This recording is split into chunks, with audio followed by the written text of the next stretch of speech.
नमस्कार दोस्तों। 6 मई 2018 को जो पेपर हुआ था नीट में, उसके ऑर्गेनिक पोर्शन को देख रहे हैं। यहाँ पे काफ़ी सारी प्रॉब्लम्स हैं ऑर्गेनिक की, 14 प्रॉब्लम्स हैं।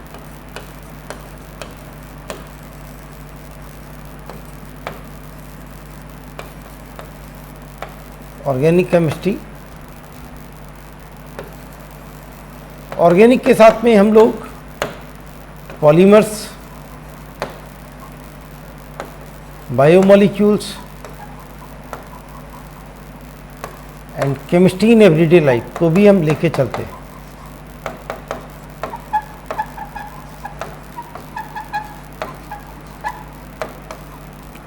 मेन पर्पज़ ये है कि जहाँ पे आपको लगता है कि इस क्वेश्चन को हम नहीं कर पा रहे हैं या गलत कर पाते, वहाँ पे आपको क्या करना चाहिए, वीडियो को रोक देना चाहिए, एनसीईआरटी से उस टॉपिक को दोबारा से तैयार करना चाहिए। एनसीईआरटी या जो भी आपके पास कोई मटेरियल है, जो भी आपने नोट्स बनाए हो।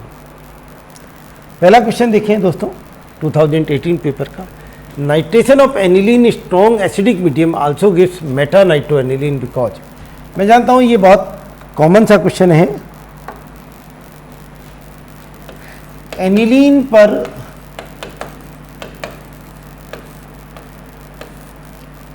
चार पॉइंट बहुत इंपॉर्टेंट होते हैं।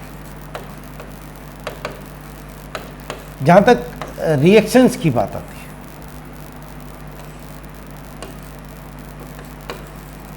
रिएक्शंस की बात है भाई, बेसिक नेचर पे तो एनिलीन पे क्वेश्चन बनता ही है। इसके अलावा रिएक्शन पे बात करें तो चार पॉइंट्स आपको याद हो, बहुत इंपॉर्टेंट होते हैं। एक, जिस पे एक क्वेश्चन है, नाइट्रेशन ऑफ एनिलीन।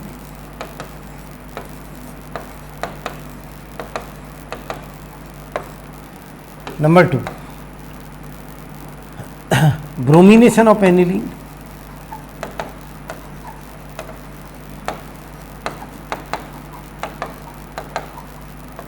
क्योंकि एक्सेसिव ब्रोमिनेशन होता है, इप्सो सब्स्टिट्यूशन तक हो जाता है।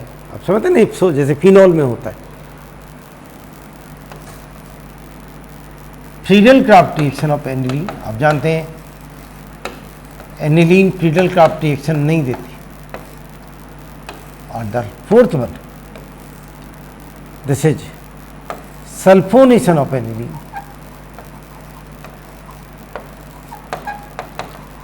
और जहां से ज्यूटर आयन की स्टार्टिंग होती है।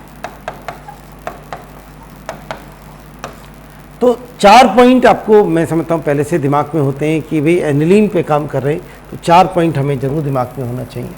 नाइट्रेशन ऑफ एनिलीन मैं उम्मीद करता हूँ आपको याद होगा, फिर भी आपके लिए मैं याद दिला दूँ कि ये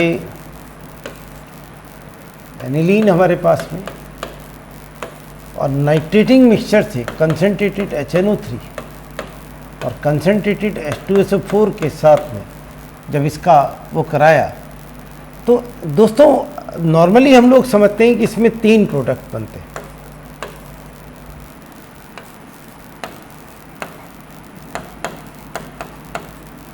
एक बनाते हैं हम पैरा नाइट्रो एनिलीन 52%, एक बनाते हैं हम मेटा नाइट्रो एनिलीन जो कि नहीं बनना चाहिए था। ये एक ऐसा प्रोडक्ट है जो हम जानते हैं NH2 ortho and para directing होता है, तो मेटा प्रोडक्ट कैसे बन सकता है, तो यहाँ पे ई क्वेश्चन बना हुआ है वो। और तीसरा ऑर्थो नाइट्रो एनिलीन, ये अप्रॉक्सीमेटली 1%। लेकिन अभी क्वेश्चन इस बात पे नहीं आता है कि एक्चुअली इसमें जो मेजर प्रोडक्ट बनता है वो बेंजोक्विनोन बनता है। क्विनोन या benzoquinone, this is the major product. 80% से ज़्यादा ये बनेगा, और रिमेनिंग 20% जो है उसका 52% ये बनता है। तो अभी ना आईटी में आया है, कभी ना नीट में आया है, पर this is the major product. उसका कारण क्या है कि नाइट्रिक एसिड एक पावरफुल ऑक्सीडाइजिंग एजेंट है। It is a powerful oxidizing agent.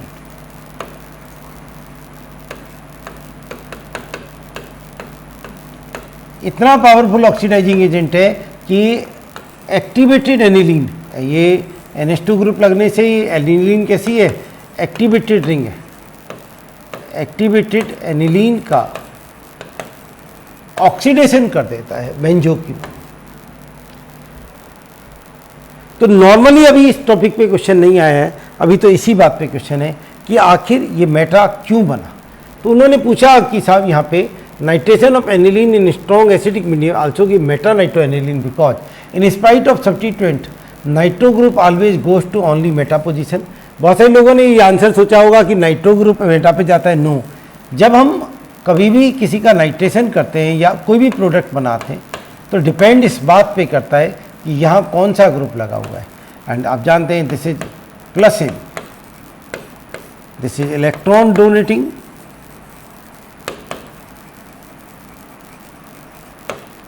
Due to resonance effect. Resonance effect की वजह से ये इलेक्ट्रॉन डोनेटिंग है। तो ये ऑर्थो एंड पैरा डायरेक्टिंग है। तो इसमें जब NO2 प्लस आना चाहिए, जैसे द इलेक्ट्रोफिलिक सब्स्टिट्यूशन देखते हैं NO2 प्लस, तो it should be eight para position, जैसे कि हम एक्सपेक्ट करके चल रहे, एंड एट ऑर्थो पोजीशन। लेकिन होता क्या है कि H2SO4 होने की वजह से स्ट्रॉन्ग एसिड मौजूद है, इसका प्रोटोनेशन हो जाता है, ये बन, और जो एनिलीनियम आयन है ये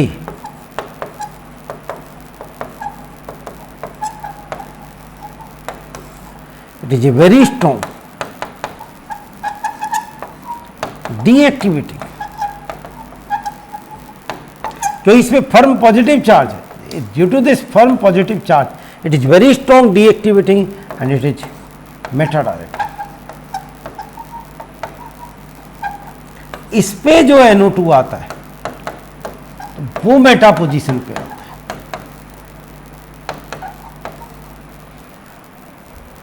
अब एनिलीन का प्रोटोनेशन हुआ तो ये पूरा नहीं हो पाया कंप्लीट, नो डाउट। प्रोटोनेशन के बाद रिएक्शन राइट साइड में रहती है, ये मेन हो गया, ये कम रह गया, और जब ये कम हुआ तो इससे जो बना वो ये दोनों बने, और इससे जो बना वो ये वाला बना, तो इसलिए मेटा प्रोडक्ट आ जाता है। और जो नाइट्रिक एसिड ने जिस कंसेंट्रेशन उसे कर दिया वो तो ऑक्सीडाइज हो ही गया। तो अब देखते हैं क्या आंसर। मैं जानता हूँ इसका आंसर आपको पहले से मालूम था, फिर भी इन इलेक्ट्रोफिलिक सब्स्टिट्यूशन देखते हैं amino group is meta directing, ये तो बिल्कुल गलत सेंटेंस है, वो भी गलत है, क्योंकि NO2 किस पोजीशन पे आएगा ये डिसाइड करेगा जो ऊपर बैठा हुआ है ग्रुप के ऊपर। In absence of substituent nitro group always, ये भी गलत बात है। In acidic strong acidic medium aniline is present as a anilinium ion, this is the answer. मैं जानता हूँ आप पहले से आंसर जानते थे। एनिलीन के दौरान आप कोई भी बात को नहीं याद हो, ज्यूटर नहीं याद हो, ज्यूटर आयन में कोई डाउट हो आपको, या सल्फ उसमें फिडल क्राफ्ट रिएक्शन क्यों नहीं देती है, या ब्रोमिनेशन में, तो वीडियो को रोकिए, NCERT से पढ़िए, और जहाँ भी आपको मटेरियल है वहाँ से पढ़िए, तो आपको इससे बहुत क्लियर होगा। क्वेश्चन नंबर 2 पे पहुँचते हैं। The difference between amylose and amylopectin. मैं जानता हूँ आप इस बात को अच्छी तरह जानते हैं, अमाइलोज और अमाइलोपेक्टिन क्या होता है। जो स्टार्च है हमारे पास में, पूरा starch, the complete starch is polymer of alpha D glucose. Starch alpha D glucose का ही पॉलीमर होता है। अब स्टार्च में 2 कंपोनेंट हैं, एक अमाइलोज है, ये इसका लीनियर कंपोनेंट है,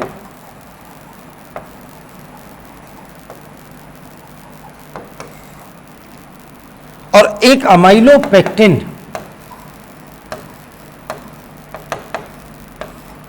ये इसका ब्रांच्ड कंपोनेंट।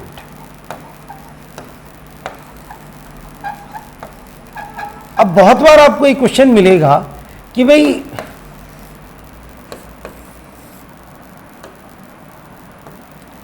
आखिर स्टार्च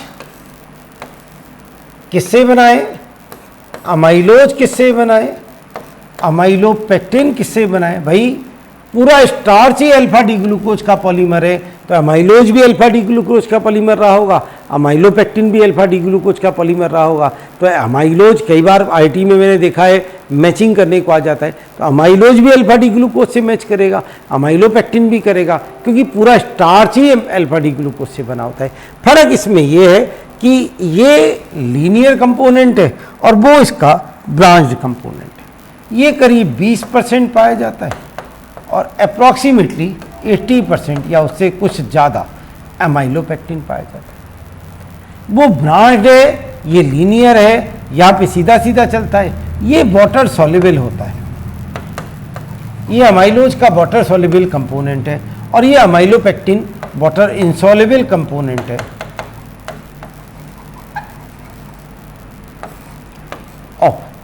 एक और जो तीसरा डिफरेंस बनेगा वो बनेगा ग्लाइकोसाइडिक लिंकेज में। अमाइलोज में तो सीधा सीधा लिंकेज होगी, तो नो डाउट एक का कार्बन नंबर 1 एक के कार्बन नंबर 4 से 1 4 आप अगर समझते होंगे अल्फा वो बनता चला जाएगा। लेकिन जब ब्रांच बनाना होगा तो आपको याद रखना पड़ेगा कि 1 उसको दूसरे वाले के कार्बन नंबर 5 से आपको उसे क्या कराना पड़ेगा, क्रॉस लिंक कराना पड़ेगा। तो यहाँ देखते हैं क्या कहना चाह रहे हैं वो, लिंकेज की बात कर रहे हैं। अमाइलोपेक्टिन पूछा है उसने, करेक्ट और डिफरेंस पूछा है। अमाइलोपेक्टिन है 1,4 alpha linkage and 1,6 alpha linkage. बात ठीक है, काफ़ी हद तक दोनों लिंकेज होती हैं इसमें। अमाइलोज है 1,4 alpha linkage and 1,6 no, amylose में तो एक ही लिंकेज होती है। क्यों? क्योंकि ये लीनियर है, ये तो लीनियर है। जब लीनियर है तो यहाँ से इसके 4 के साथ, this is the 4th carbon atom C4 और C1, ये लिंकेज मौजूद है अमाइलोज में। अमाइलोपेक्टिन में ये तो होगी, मैं जानता हूं आप मेरी बात समझ रहे हैं मैं क्या कह रहा हूं, ये तो होगी। साथ में ब्रांचिंग करने के लिए इसका 1 और ऊपर जो ब्रांच चली आ रही है,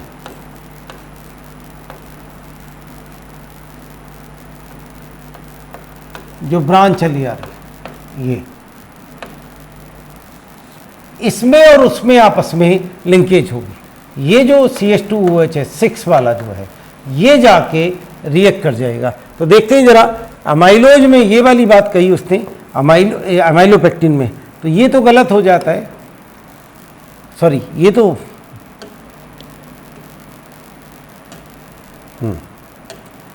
तो गलत हो जाता है। अमाइलोज में तो अमाइलोपेक्टिन है 1,4 alpha linkage and 1,6 beta linkage. उसने अब बीटा की बात करी, याद रखिए सारे लिंकेज अल्फा होते हैं, तो ये भी गलत हो जाता है। Amylose is made of glucose and galactose, ये भी गलत हो जाता है। तो एकमात्र जो सही है वो ए सही है। मैं उम्मीद करता हूँ आपकी समझ में आ गया होगा। ऑप्शन ज़्यादा अच्छे नहीं थे, क्वेश्चन अच्छा था।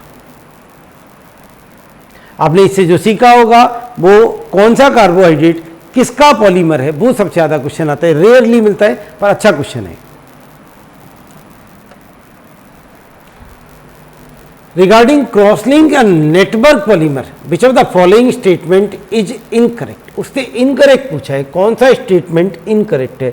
आपको ये ध्यान रखना चाहिए पेपर पढ़ते समय कि वो आपसे क्या पूछने जा रहा है, और आप इसे बुदबुदाते रहें पेपर करते समय, इनकरेक्ट पूछा है। जब तक क्वेश्चन कंप्लीट ना हो जाए आपके अंदर से आवाज़ निकले इनकरेक्ट पूछा है, इनकरेक्ट, क्योंकि नॉर्मली क्या करता है वो इनकरेक्ट पूछता है। पहला ऑप्शन ऐसा देता है जिसमें हम उलझ जाते, उलझने के बाद में जब हम उलझ गए उस ऑप्शन में, तो फिर उसके बाद में वो गलत निकल जाता है, नो डाउट। और फिर सेकेंड ऑप्शन बहुत आसान दे देता है जो करेक्ट होता है, तो हम फौरन से करेक्ट वाला लगा देते हैं, जबकि हमें लगाना था इनकरेक्ट वाला। हाँ जी सर, रिगार्डिंग क्रॉस लिंक और नेटवर्क, आप जानते हैं ना क्रॉस लिंक और नेटवर्क किन्हें कहते हैं? यस, जो बेकेलाइट होता है, मेलामाइन होता है, ये सब क्रॉस लिंक। और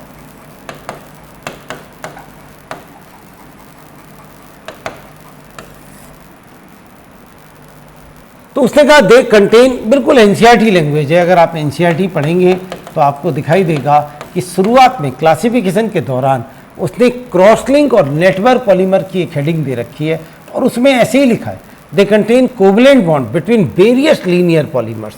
ये एक लीनियर पॉलीमर है, ऐसे बना दें शायद, ये दूसरा लीनियर है और इनके बीच में लिंक आ जाती है ऐसे। Contain covalent bonds between various link, इनके बीच में यहां पे कोवलेंट बॉन्ड बनते हैं, ये कोवलेंट।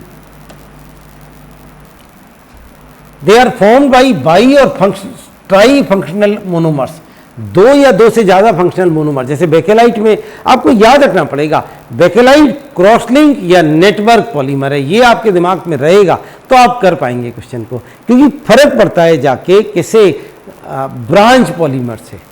जहाँ पे आप जानते हैं ना, जो हम जब वो पढ़ रहे होते हैं, रबर पढ़ रहे होते हैं, नेचुरल रबर में के बाद में जब हम पढ़ रहे होते हैं उसमें, तब हमें थोड़ी सी समस्या इसमें आती है कि हम पॉलीथाइलिन, लीनियर पॉलीथाइलिन और ब्रांच पॉलीथाइलिन जब पढ़ रहे होते हैं तब हम इससे कंफ्यूज कर जाते हैं। उसके अंदर एनसीईआरटी ने साफ साफ उसमें लिखा है, अगर आप देखेंगे तो उसने ब्रांच चेन पॉलीमर में बिल्कुल साफ साफ लो डेंसिटी पॉलीथाइलिन का जिक्र किया है, और जब उसने बात की है क्रॉस लिंक और नेटवर्क पॉलीमर की तो उसने बेकेलाइट और मेलामाइन का जिक्र किया है। तो इसमें क्या आते हैं, अगर वो ब्रांच चेन की बात करता तो ब्रांच चेन तो एडिशन पॉलीमर है,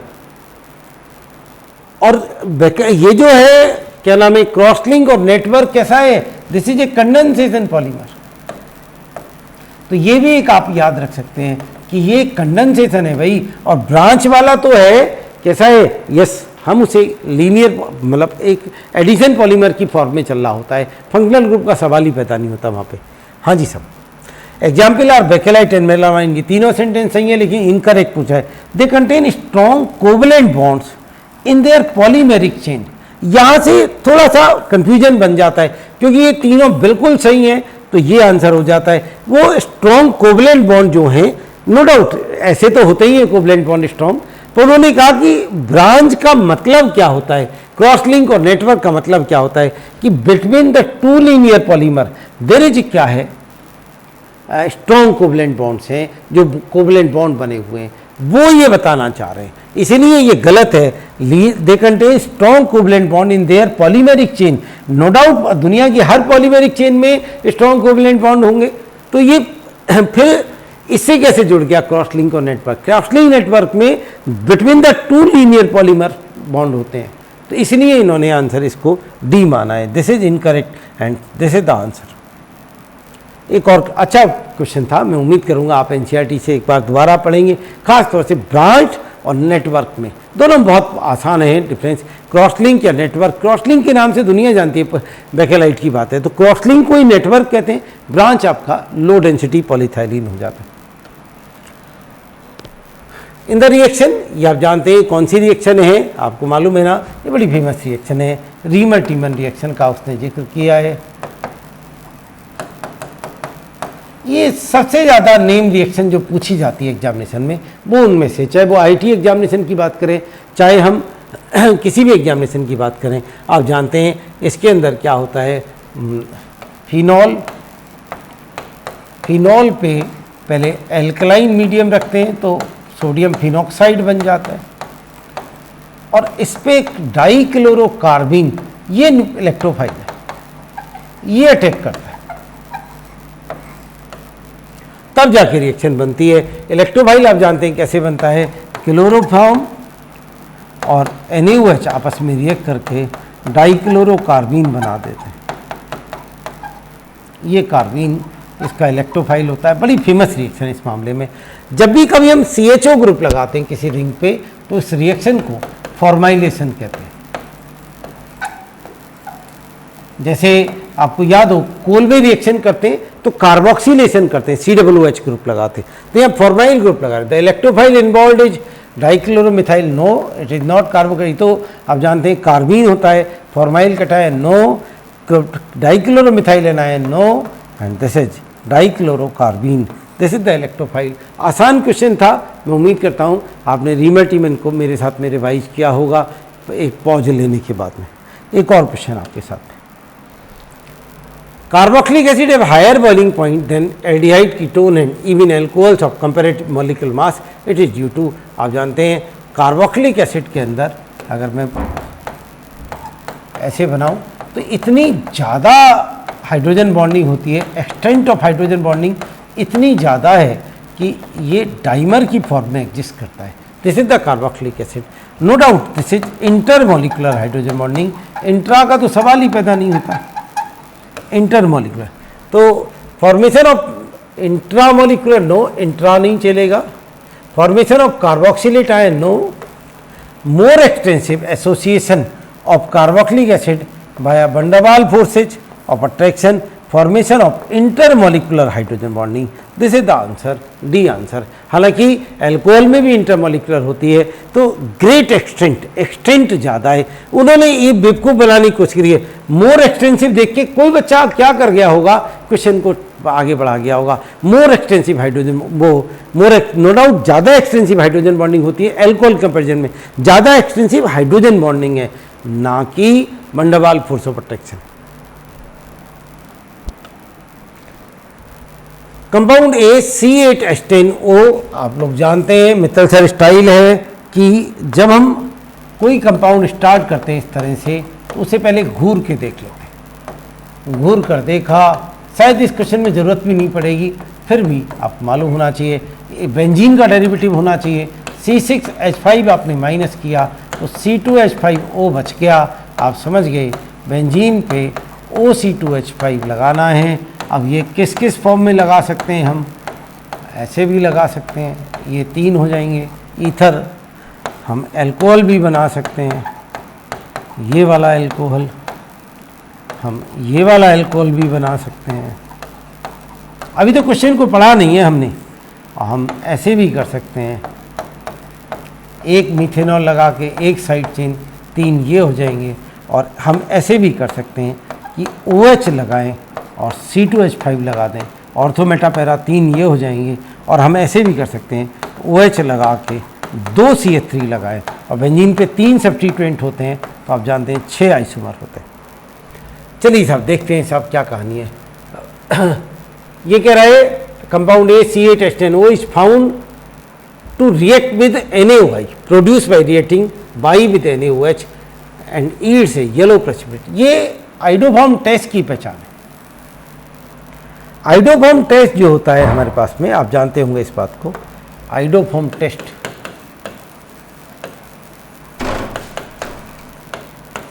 अगर हम क्या करें आइडोपूस में कि हम एक ऑर्गेनिक कंपाउंड लें, उस पर आयोडीन और aqueous alkali, normally aqueous NaOH ले लेते हैं, इसकी रिएक्शन करा दें तो येलो PPT बन जाता है ऑफ CHI. कैसी कलर का PPT है? Yes, it is yellow PPT. अब ये जो I2 और OH आयन है, याद रखिए डाइल्यूट लिया जाता है. तो आयोडीन डाइल्यूट एल्कली के साथ हमेशा आयोडाइड, हाइपो आयोडाइड आयन बना देता है. NaOH होता तो NaOI बन जाता.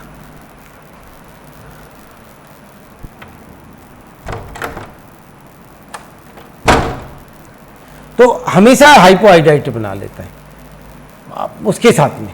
तो यहाँ पे उसने NaOI इसीलिए लिखा है sodium hypoiodide and it's yellow precipitate और विथ करेक्टरिस्टिक स्मेल. तो आप समझ सकते हैं आइडोफॉर्म की बात कर रहा है. तो आपसे पूछ रहा है ए और बाई क्या है, तो नो डाउट बाई तो आयोडीन हो गया. ये तो सब क्लियर है, यहाँ भी आयोडीन है, सब में ही आयोडीन है. देखिए अब ए क्या है जो आइडोफॉर्म टेस्ट देगा. अगर हम अपनी सोच में देखें कि ये जो हमने बनाए थे इनमें कौन कौन आइडोफॉर्म टेस्ट देता है, अगर हम ये देखें तो ये आइडोफॉर्म टेस्ट नहीं देगा, आप जानते हैं. ये भी नहीं देगा, ये देगा आइडोफॉर्म टेस्ट CH3CHOH. ये भी नहीं देगा आइडोफॉर्म टेस्ट, ये भी नहीं देगा, ये भी नहीं देगा, ये भी नहीं देगा. केवल एक ही आंसर बच गया हमारे पास में और दैट इज दिस जो आइडोफॉर्म टेस्ट देगा. बहुत आसान क्वेश्चन था, काफ़ी लोअर लेवल का क्वेश्चन था. मैं उम्मीद करता हूँ आपकी समझ में आ गया होगा क्वेश्चन. एक और क्वेश्चन आपके साथ.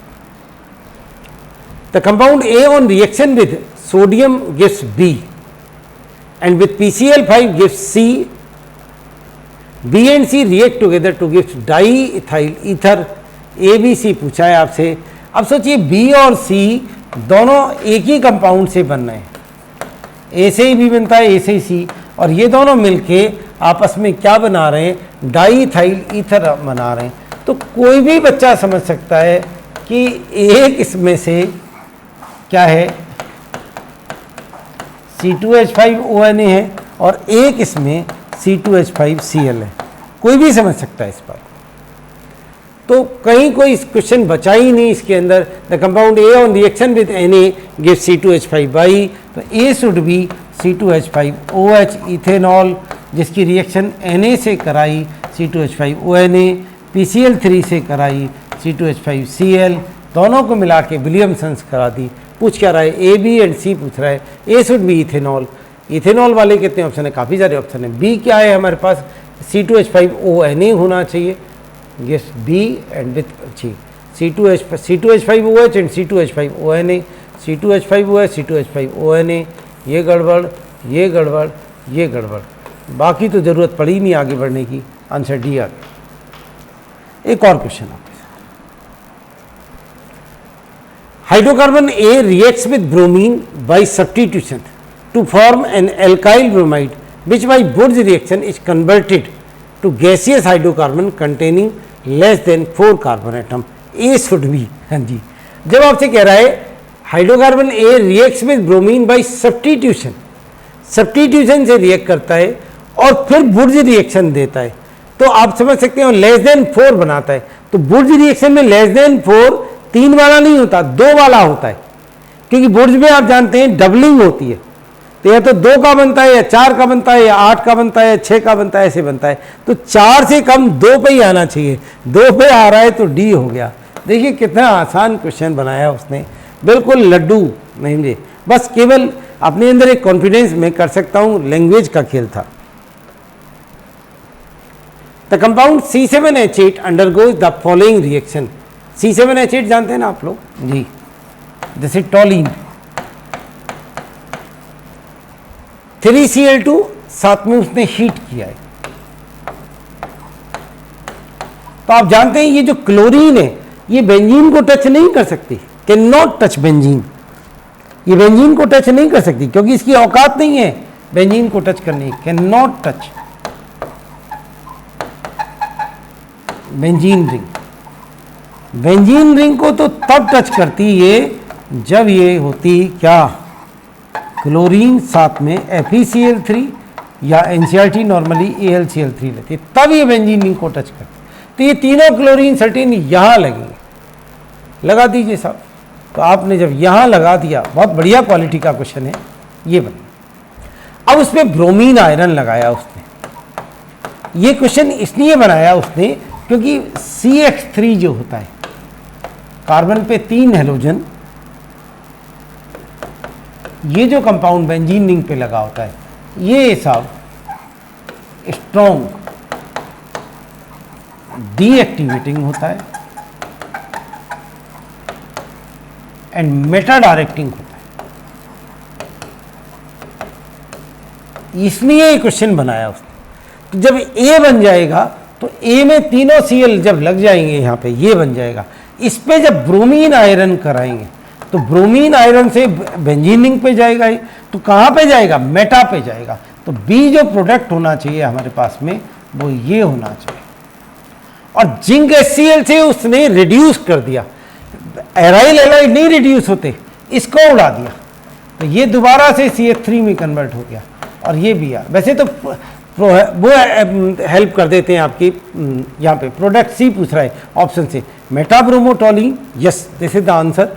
ऑर्थो नहीं, ऑर्थो पे तो लगा ही नहीं। 3 ब्रोमो 2,4,6 ट्राइक्लोरो, ये तो तब होता है जब वो बी पूछता है। यहाँ पे जिंक HCl से रिड्यूस किया है, पैराटोलिन नहीं है, that is why the answer is a. बढ़िया क्वालिटी का क्वेश्चन था, बेहतरीन। आपने सीखा CCl3 मेटा डायरेक्टिंग होता है, डीएक्टिवेटिंग होता है। एक और क्वेश्चन आपके साथ, identify the major product PQ and R in the following sequence. Benzene पे बहुत पुराना क्वेश्चन है, मैं समझता हूँ आज से 25 साल पहले भी एग्जामिनेशन हुआ होगा। फ्रीडल क्राफ्ट रिएक्शन पे ये बहुत कॉमन सा क्वेश्चन है। ये आपसे एन प्रोपाइल क्लोराइड ले लेता है वो, और AlCl3 डाल के आपसे पूछ लेता है। मैं जानता हूँ आप जानते हैं, इसमें रीअरेंजमेंट होके हमेशा ये बनता है।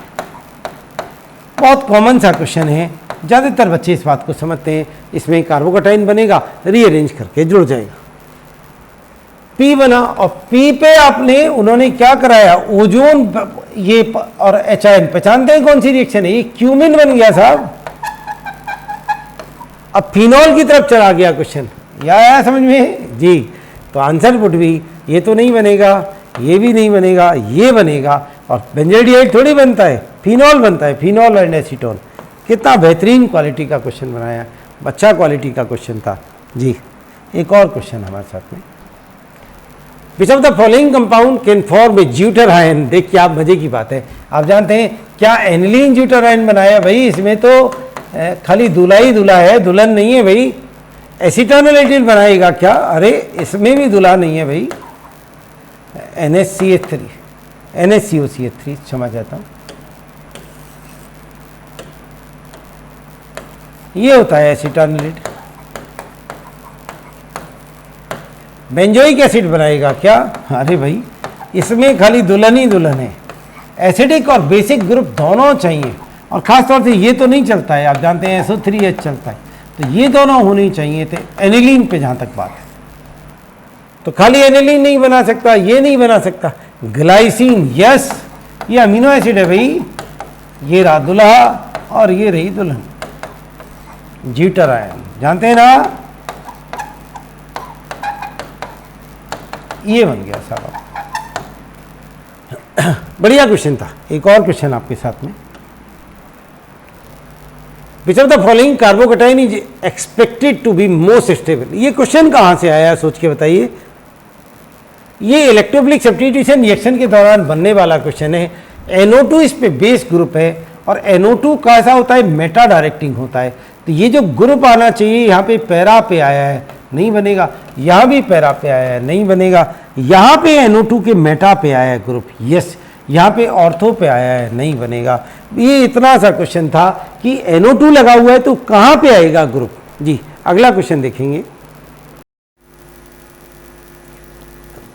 नेक्स्ट क्वेश्चन देखें दोस्तों, which of the following is correct with respect to -I effect.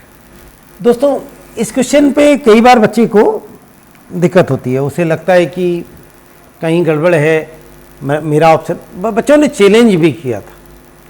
Actually आप याद रखिए, जो -I ग्रुप स्ट्रेंथ होती है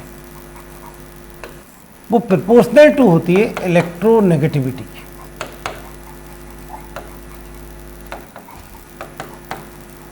जितनी इलेक्ट्रोनेगेटिविटी ज़्यादा, उतनी -I करेक्टर ज़्यादा।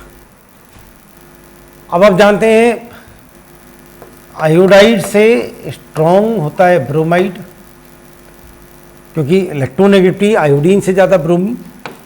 क्लोराइड, फ्लोराइड, उसका रीज़न यही है क्योंकि electronegativity fluorine, chlorine, bromine, iodine में ऐसे चलते हैं।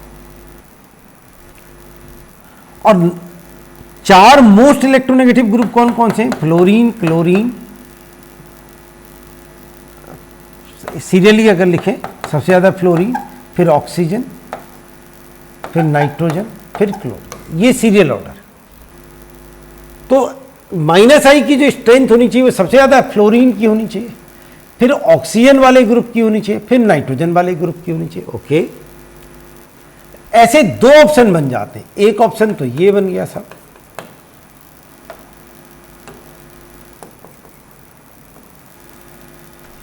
और एक ऑप्शन ये बन गया ऐसा ही। ये तो गलत हो गया, ये भी गलत हो गया। अब इन दोनों में से कैसे करें? सिंगल चॉइस क्वेश्चन है। तो दोस्तों सोच के बताइए, NH2 और OR में रिलेट करना थोड़ा मुश्किल काम है, क्योंकि N के साथ H जुड़ा हुआ है, वहां पे O के साथ R जुड़ा हुआ है। तो NH2 और OR में R भी है, ये दोनों में कौन पावरफुल है? नो डाउट हम देखते हैं इलेक्ट्रोनेगेटिविटी से, तो बेसिक जो O से जुड़ा हुआ है, लेकिन NR2 और OR में तो बात पक्की है कि NR2 से ज़्यादा स्ट्रॉन्ग OR ही होगा। That is why the answer is B. और मज़े की बात यह है कि ये क्वेश्चन पहले भी नीट में आया हुआ है, 1998 या ऐसे कुछ किसी एग्जामिनेशन में आया हुआ है। तो ये वाला ऑप्शन पे थोड़ा सा ध्यान रखें, जब दो क्लोज आंसर हो तो दोनों को कसौटी पे रखें। एक और क्वेश्चन, लास्ट क्वेश्चन इस पेपर का, which of the following molecule represents the order of hybridization sp2 sp2। कोई सोच भी नहीं सकता कि नीट एग्जामिनेशन में ऐसे क्वेश्चन आ सकते हैं। sp2 sp2 sp sp आप समझ सकते हैं, sp2 sp2 sp sp आप जानते होंगे कैसे किया है क्वेश्चन। तो ये 2018 के क्वेश्चन थे। थैंक यू दोस्तों।